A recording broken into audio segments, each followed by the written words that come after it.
Hello guys, in this video I am going to show you how to save photos as PDF files on the Microsoft OneNote application. But first I just want to mention, don't forget to subscribe to my channel, because at 10,000 subscribers I am going to show you my whole YouTube revenue statistics and growth strategy, how to make money online. So let's jump into it.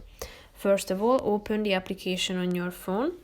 Now tap on the profile icon in the upper left corner of the screen, and after that click on settings. Then tap on the edit and view option, which is the second one. Then scroll down to the office lens section and tap on the save photos as a PDF, thereby turning on this function, meaning that if you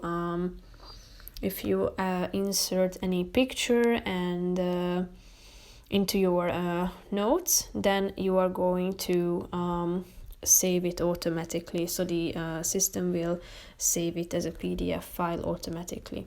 So that's pretty much it for this video. I hope you found it helpful. If you did, consider subscribing and see you in the next video. Bye bye.